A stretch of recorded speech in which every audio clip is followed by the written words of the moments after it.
So, actually, I don't even know if you can hear me. I have to have the windows down in this car because otherwise, you see as loud as it is, see how loud it is? Once it's on, it really doesn't matter because there's no AC that actually works. Anyway, I'm on my way to Doomies in Hollywood. Is it Hollywood? I think it's Hollywood. I don't know. My Waze will get me there. So I haven't made a video in a while, and I wanted kind of to say where I'm at with my whole debt-free journey. Right now I'm kind of like on pause, kind of a mixture of, I'm kind of stress buying things and for my dog mainly. I've bought so many things for him lately. Sorry if my hands were up. I was not looking at the time. Now I'm driving. I'm not going to look at the camera that often, obviously, but basically, because not many of you know, but he had been diagnosed with a large tumor in his 5th rib on, I think, his left side, and that was in February, and they said they needed to do surgery right away to remove it. However, I didn't have $7,000 laying around. It was $5,500 to $7,500 after I spent over $3,500 in tests. So that was even a stretch. I thank everybody who helped me with that, especially one person, Lori, who lent me the money for the tests. I paid her back right away because it was literally like within 5 days of me getting my tax refund. So I was able to pay that back right away. So I didn't go into debt with that. Actually, through this whole thing, I haven't gotten into more debt, which is nice. It's not like I couldn't. At one point, I got so desperate, and I actually did apply for like every credit card I could, every loan that I could. There is no place I would give it to me because of the program that I'm in. It crashes my credit. It crashes my credit. So essentially, I cannot get any loans or any credit cards or anything while I'm in this program, while my credit is plummeting. It's part of the program. I knew it was going to happen, and I honestly didn't mind because at the point that I started, I couldn't get any credit cards anyway. I was at too high revolving debt. But so it was about $7,500 that I was trying to raise. I met that goal with fundraising. My generous friends helped me quite a bit. Bear's previous mom helped me quite a bit as well. So with all that, I finally got the money, and it took me 2 months, which technically, if you think about it, getting $7,500 within 2 months is kind of a miracle with itself. So how I did it was fundraising, and I asked everybody I could. I had no shame in the matter. I'm like, I need to save my dog, and at that time I was told that was the only way he couldn't be saved. And I applied for grants. There's a lot of grants out there for owners who are asked too much of them for a moment of time.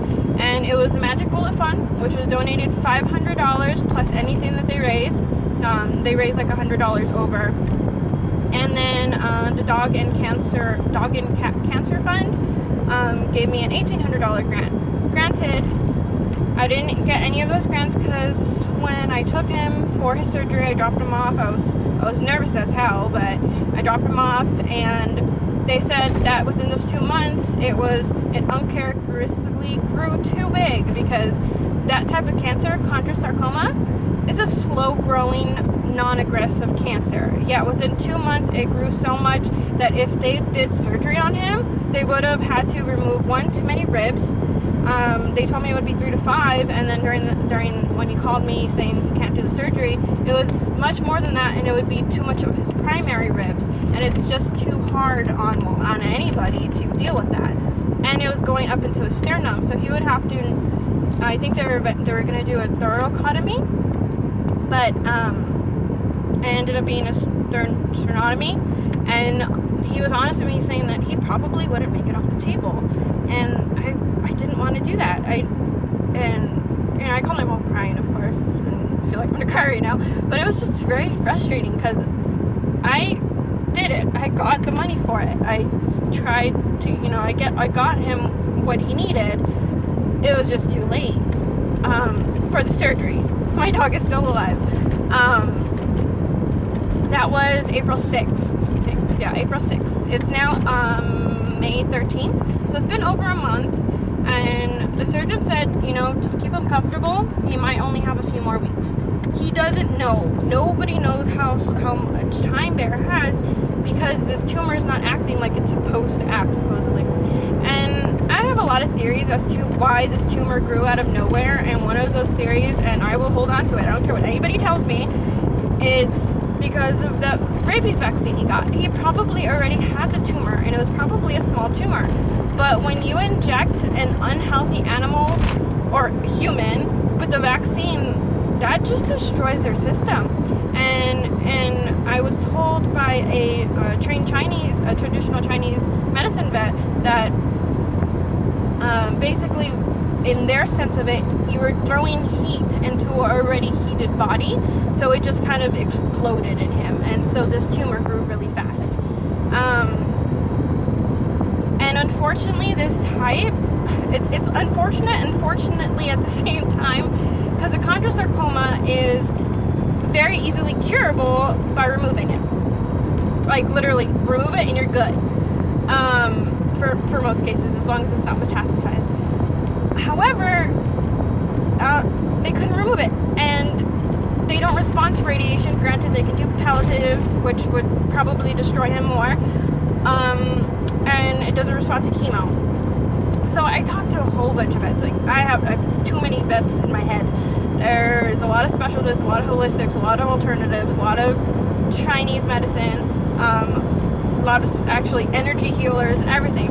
And I mean, granted, going through it, I did learn a lot. I've learned so much through this whole process, and right now he's okay. He has trouble sleeping, especially if I don't time his medicine correctly.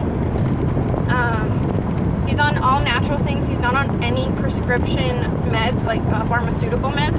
He's on herbals and plant medicine. Everything I give him is plants, and that's just how it worked. And I did a lot of research behind a lot of it, and that is the only thing that kind of helps the body.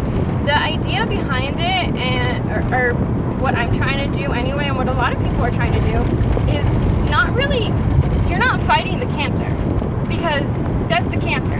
You're helping the body do what it's designed to do, and that is to cure itself. You cure yourself every day. You get a cut and it heals. Like, your body knows what to do.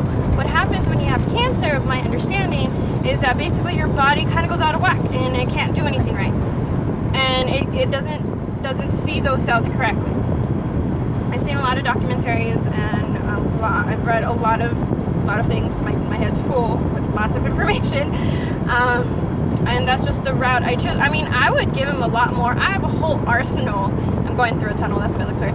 I have a whole arsenal of things to give him. However, he stopped trusting his food because I'm guessing it's one of his herbals. One day I just kind of put all his medicine in front of me. As you guys may know, I'm vegan, and I'm not going to put anything in my mouth that isn't vegan, but everything I'm giving him is. So I tried everything, and essentially, where am I going? I have to check my ways in a second. But essentially, the worst one was the one that helps him with his lungs. His lungs are only, I don't remember the exact thing. I think they said he could only use like a third of one of his lungs. So one of it is a lung support. It is the most bitter, disgusting thing. I literally ran to the bathroom and was spitting everything out. But yeah, that one was disgusting. So he stopped eating completely. Like, I made his food taste like peanut butter. I gave him everything. Everything people say a dog will not say no to, he said no to. So there was a problem with that.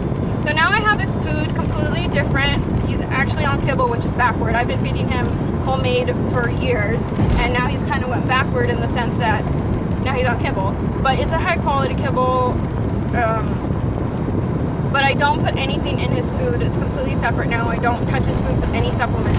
I give him his supplements that he will take in pill form in peanut butter. There's some more supplements I can't give him because they're powders and I haven't put them in capsules yet, or I don't want to overflow him with capsules, so I'm kind of sticking to what he's actually taking and the bare minimum that he needs. That's been working. It's been working pretty well. He has playful bouts. He does hack a lot still. Like he's trying to. I can't explain it. It's kind of like he's trying to throw up the tumor. I'm sorry if that grossed anybody out, but that's kind of what it sounds like. It's very strange. I'm gonna have to do a part 2 of this video before I get lost and go completely to the wrong place. So I'm gonna stop it here, and then when I upload it, you'll see the other side.